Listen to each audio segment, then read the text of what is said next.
আচ্ছা, আমার নাম অয়ন। আমাকে ওই বার্থডে পার্টিতে ইনভাইট করা হয়েছে। বন্ধুরা শুনছো এই গরিব ভিখারিটার কথা? ও বলছে ওকে নাকি ভট্টাচার্য বাবুর জন্মদিনের পার্টিতে ইনভাইট করা হয়েছে।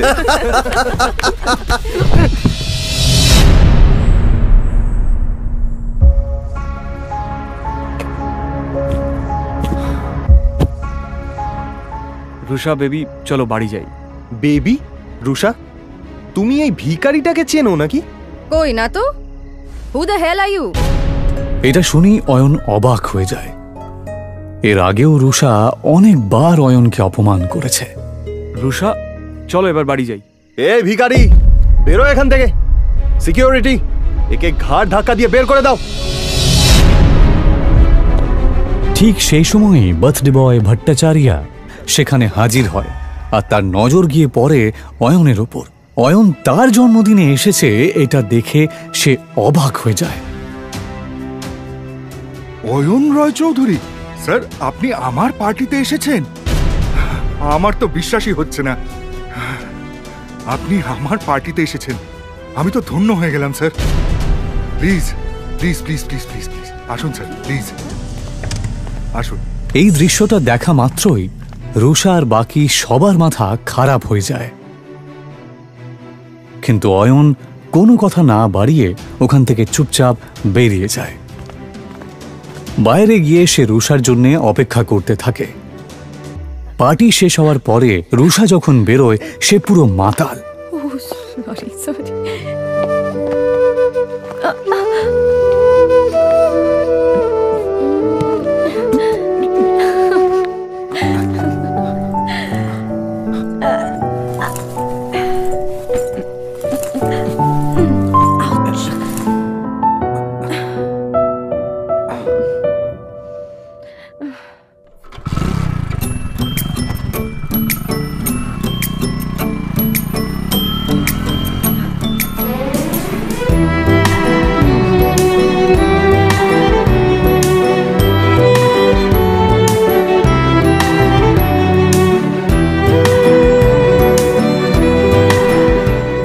তাকে নিয়ে অয়ন কোনো মতে নিজের শ্বশুরবাড়ি পৌঁছায়।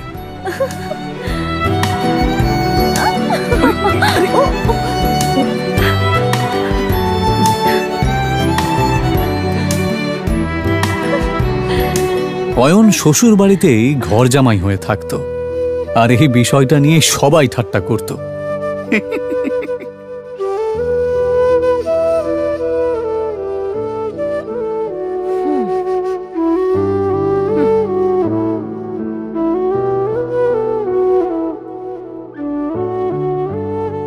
বাড়িতে ঢোকার সময় রুষার কাজিন সূর্যর সাথে দেখা হয়। এভাবে বেঁচে থাকতে লজ্জা হয় না? অয়নকে চুপ থাকতে দেখে রুষার কাজিন সিস্টার সায়নী বলে ওঠে, সূর্য বাদ দে এর কথা। জানি না রুষা কি দেখেছে যার জন্য একে এখনো বাড়ি থেকে ঘাট ধাক্কা দিয়ে বের করে দেয়নি।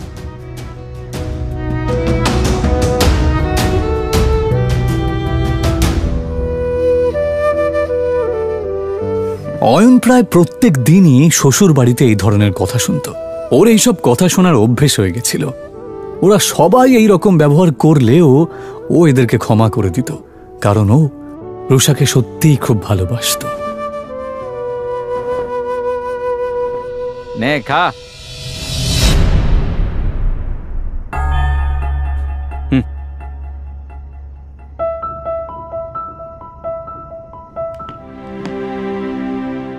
ভিখারি কুত্তা কোথাকার। ওর একটাই দুর্বলতা ছিল, যার জন্য ওকে দিনের পর দিন এভাবে অপমান সহ্য করতে হচ্ছিল।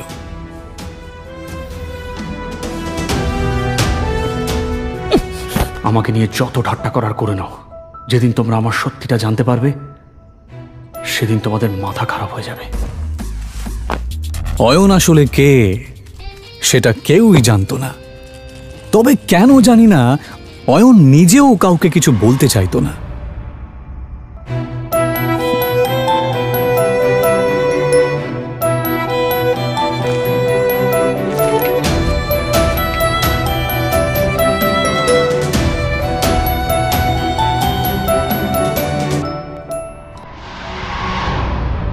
ওকে শুধুমাত্র শ্বশুর বাড়ির লোকেরাই নয়, এমনকি শাশুড়িও পর্যন্ত অপমান করত। উনি রুষা আর অয়নের ডিভোর্সও করিয়ে দিতে চেয়েছিলেন।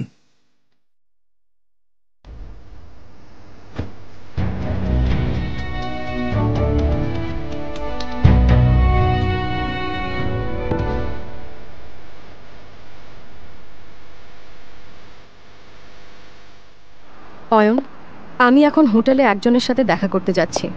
তুমি কিন্তু কাউকে বলবে না যে তুমি আমার স্বামী, বুঝেছো? কিন্তু রুষা, অয়ন, তুমি ভালো করেই জানো যে ভেতরে যারা আছেন তারা কত বড় লোক। ওরা যদি জানতে পারেন যে আমার স্বামী একজন গরিব কাঙ্গাল, তাহলে আমি কাউকে মুখ দেখাতে পারবো না। অয়ন নিজের স্ত্রী রুষার কথা শুনে চুপ করে যায়। এটা প্রথমবার নয় যখন রুষা তার দরিদ্র স্বামীকে অপমান করছে। এর আগেও অয়নকে অনেকবার সে অপমান করেছে। রুষার বাড়ির লোক অয়নের সাথে একটা কুকুরের থেকেও খারাপ আচরণ করত, কিন্তু অয়ন কারোর কথায় মন খারাপ করত না, কারণ সে তার স্ত্রী রুষাকে পাগলের মতো ভালোবাসত। আজ রুষা তার ছোটবেলার বন্ধু রূপালী এবং আরও কিছু বড়লোক বন্ধুদের সাথে হোটেলে দেখা করতে যাবার সময় অয়নকে সচেতন করছিল। অয়ন, শেষবারের মতো বলছি, ভেতরে গিয়ে কোনো সিন ক্রিয়েট করবে না। ঠিক আছে, তুমি যা বলবে। হোটেলের ভেতরে বড়লোক বাবার বখাটে সন্তান প্রেম সেন, রাজ বোস এবং পারাস আগরওয়াল বসেছিল। আসলে তারা রূপালীর বন্ধু হলেও রুষাকে দেখার পর এবং তার রূপ দেখার পর অবাক হয়ে যায়। এটা কে রূপালী? এত সুন্দর দেখতে। ও ও আমার বেস্ট ফ্রেন্ড রুষা। অয়নের জামা কাপড় দেখে নাক মুখ মেকিয়ে পারাস জিজ্ঞেস করে, আরে সুন্দরীর সাথে বাঁদরটা কে রে? আর ঠিক তখনই অয়ন বলে ওঠে, নমস্কার, আমার নাম অয়ন। আরে হ্যাঁ, মনে পড়েছে, রুষা সিংহ। তার মানে আপনি অয়ন, যার সাথে রুষার বাবা সিদ্ধার্থ সিংহ ওনার মেয়ের বিয়ে দিয়েছেন। কি ঠিক বললাম তো রুষা? প্রেম আর পারাস যেই বুঝতে পারে যে এই গরিব লোকটা আসলে এই সুন্দরী মেয়েটার স্বামী, তখন রুষাও তাদের সাথে আর ফ্লার্ট করতে পারে না। কিন্তু তারপর তারা তিনজনে মিলে অয়নের দারিদ্রতা নিয়ে ঠাট্টা করতে থাকে। আচ্ছা অয়ন দাদা, আমি শুনেছি আপনি নাকি একটা ব্যাংকে চাকরি করেন, তা কত টাকা স্যালারি পান? এই তিনটে ছেলে সমানে অয়নকে অপমান করছিল আর হাসছিল। ওই 12,000 মতো পাই। কত বললেন? 12,000। কখনো কখনো বোনাস পেলে 15,000 মতো হয়ে যায়। ভালোই স্যালারি পান আপনি। আমার জুয়েলারি অ্যাকাউন্টেন্টের স্যালারির অর্ধেক, তবুও আজকালকার দিনে এটাই অনেক।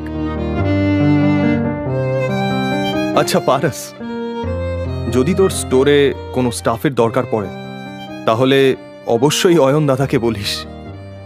ওনাকে দেখে কর্মঠ মনে হচ্ছে, আর আশা করি ওনার কাজ তোর ভালোই লাগবে। হ্যাঁ হ্যাঁ, নিশ্চয়ই প্রেম, নিশ্চয়ই। 20-25 হাজার টাকার চাকরি তো আমি ওনাকে দিতেই পারি।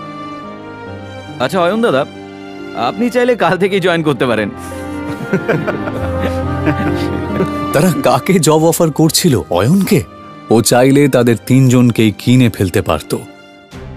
অয়ন যে আসলে অয়ন রয় চৌধুরী এটা কেউই জানত না, এমনকি রুষা এবং তার বাড়ির লোকেরাও এটা জানত না যে এই গরিব অয়ন আসলে কে। অয়নও যেহেতু এই আসল সত্যিটা কাউকে জানাতে চায় না, তাই সে এমনভাবে এই পরিস্থিতিটা সামলালো যে কেউ কিছু বুঝতেই পারল না। ও বলল, ধন্যবাদ মিস্টার আগরওয়াল, আপনার অফারটা সত্যি খুবই ভালো। আপনি যে আমার জন্য এতটা ভেবেছেন, এজন্য আপনাকে ধন্যবাদ জানাই। তবে সত্যি বলতে আমি গয়নাগাটির ব্যাপারে বিশেষ কিছু জানি না। এদিকে রুষা অয়ন আর রূপালীর বড়লোক বন্ধুদের মাঝের কথোপকথন শুনে রেগে যায়। আরে আরে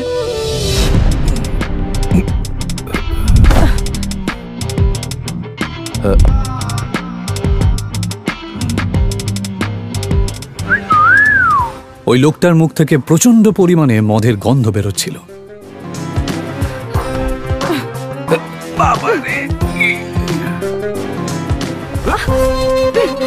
দেখে তো মনে হচ্ছে ভালোই এনার্জি আছে। অসভ্য লোক, তোর সাহস কি করে হয় আমার সাথে সব কথা বলার? ছেড়ে দাও আমাকে। এই দাঁড়া দাঁড়া বলছি। কি বললি? আমি অসভ্য? আগে নিজেকে দেখ, বেশি নাটক করিস না, বুঝেছিস? ছেড়ে দে আমাকে। রুষা এবার কোনো কিছু না ভেবে লোকটার গালে একটা সপাটে চড় মেরে দেয়। স্যার,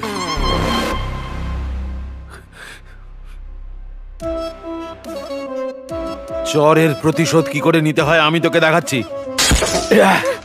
রুষা কোনো কিছু বুঝতে না পেরে ভয়ে চোখটা বন্ধ করে নিলেও সেই ভাঙা বোতলটা তাকে ছুঁতেও পারে না। রুষা দেখে যে একটা হাত সেই বোতলটাকে তার কাছে আসতেও দেয়নি।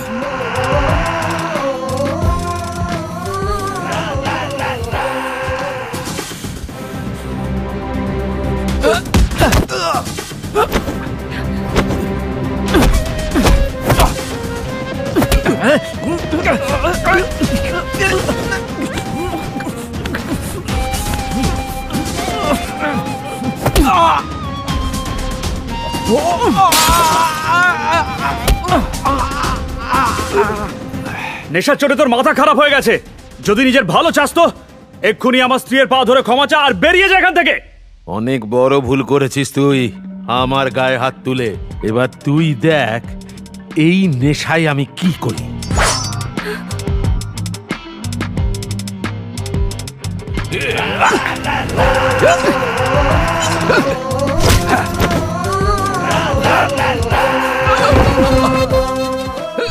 অয়নের এই আচরণ দেখে রুষা অবাক হয়ে যাচ্ছিল।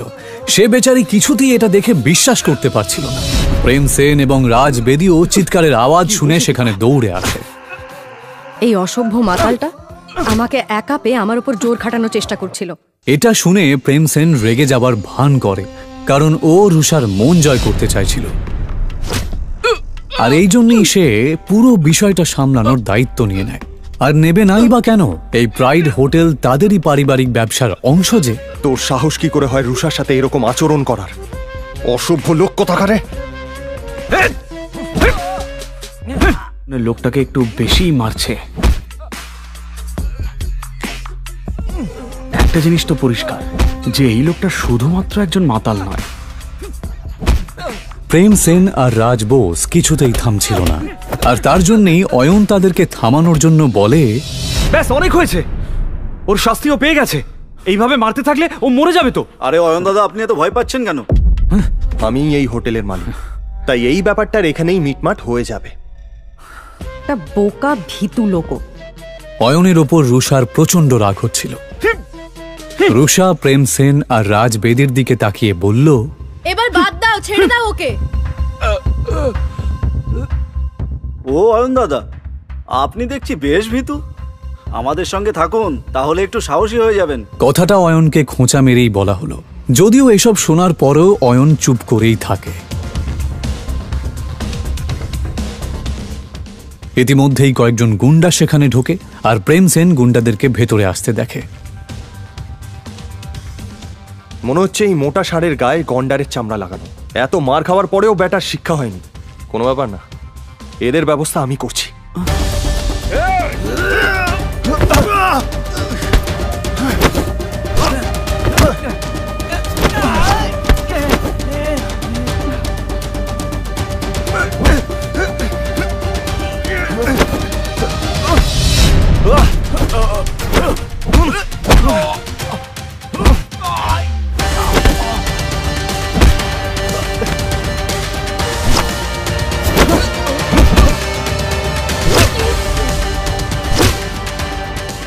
প্রেম সেন ভালোই মারপিট করতে জানত, কারণ ও কারাটেতে ব্ল্যাক বেল্ট ছিল। এক এক করে প্রেম সেন গজেন্দ্রের সমস্ত সাঙ্গপাঙ্গকে মাটিতে মিশিয়ে দেয়। তোরা হচ্ছিস গুন্ডার নামে কলঙ্ক, বুঝলি? ফাটিয়ে দিয়েছিস ভাই, তোর কোনো জবাব নেই। আমার মনে হয় না ওরা আর উঠতে পারবে বলে। মিস রুষা আর রূপালী, তোমরা ঠিক আছো? প্রেমের প্রশ্নটা শুনে রুষা আর রূপালী তাদের ঘাড় নাড়ল। প্রেম আসলে এসব করছিল রুষার নজর কাড়ার জন্য। যদিও রুষার নজর তখন তার স্বামী অয়নের দিকেই ছিল, সেই অয়ন যে চুপচাপ বসে গুন্ডাদের দিকে তাকিয়েছিল। প্রেম সেন আরও ক্ষিপ্ত হয়ে যায়। ভাই, এবার এদেরকে নিয়ে কি করবি? কাউকে ডাকবো নাকি এদের ব্যবস্থা করার জন্য? আরে তার দরকার পড়বে না, আমার স্টাফ দেখে নেবে। চলো তোমরা বাইরে চলো। পারাস আসলে একটু বাড়তি কথা বলছিল, যদিও সেরকম কিছু করার ক্ষমতা ওর ছিলই না।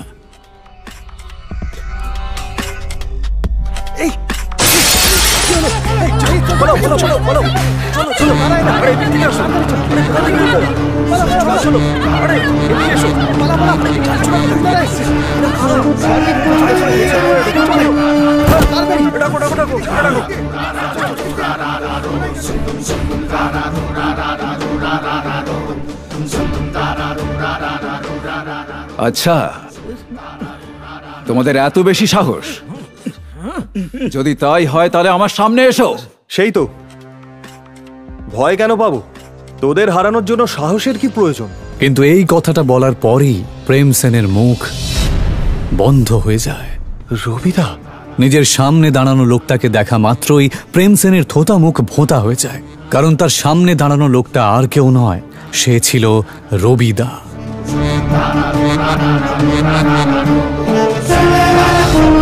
তাদের সবার লাল চোখ দেখে এটা বোঝা যাচ্ছিল যে তারা এখানে প্রেম এবং বাকি সবাইকে শেষ করতেই এসেছে।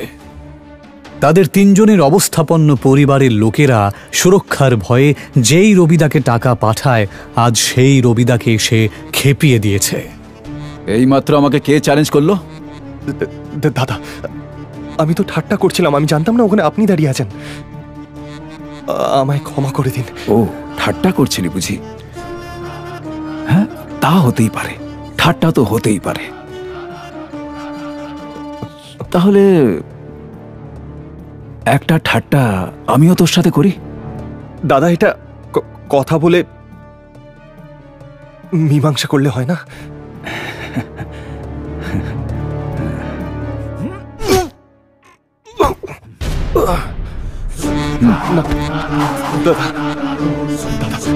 ক্ষমা করে দিন। কি কেমন লাগলো আমার ঠাট্টাটা? এদিকে কারাটেতে ব্ল্যাক বেল্ট পাওয়া প্রেম মেঝেতে শুয়ে নিজের বুকে হাত দিয়ে জোরে চিৎকার করতে লাগলো। পারাস আর রাজ এটা দেখে অবাক হয়ে যাচ্ছিল। এসব দেখে ওরাও রবিদার পায়ে পড়ে প্রাণ ভিক্ষা চায়। হাসবি না দাদা।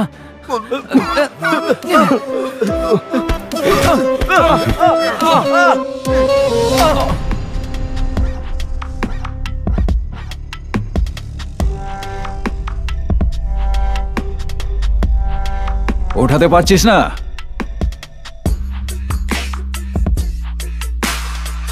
প্লে কর। সবাই এবার চিৎকার করে কাঁদতে লাগে। এইসব দেখে রূপালী আর রুষা ঘাবড়ে যায়। তারা দুজনেই কিছু বুঝতে না পারলেও রূপালী আর রুষা এটা ভালো করেই বুঝতে পারছিল যে এই ছেলেগুলোর জন্যে ওরা অনেক বড় একটা বিপদের মধ্যে পড়েছে। রবিদা নিজের চোখের সামনে এইরকম একটা নাটক দেখে খুব আনন্দ পাচ্ছিল। আমি এটা জানতাম যে ওই মোটা লোকটা শুধুমাত্র একজন মাতাল নয়, কিন্তু এটা আমি দুঃস্বপ্নেও ভাবিনি যে ওই মোটা লোকটা রবির পরিচিত। যাকে রুষাকে যতক্ষণ না কেউ কিছু করছে, আমি এসবের মধ্যে নাক গলাবো না। রবিদা বাকি তিনজনের দিকে না তাকিয়ে শুধুমাত্র এই বড়লোক বাবা মার বেকার তিন সন্তানকে মার খেতে দেখতে থাকে। এক মিনিট, এই শোন।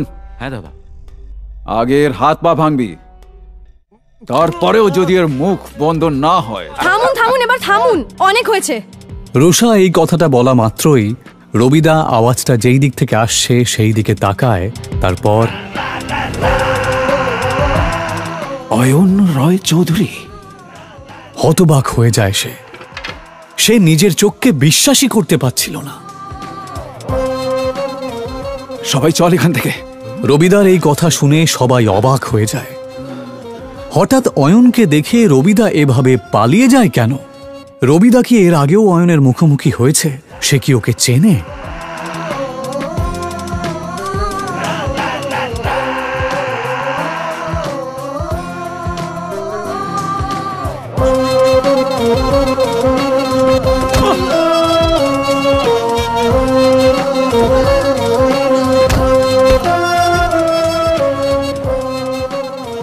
সত্যি কি অয়ন একজন আরবপতি?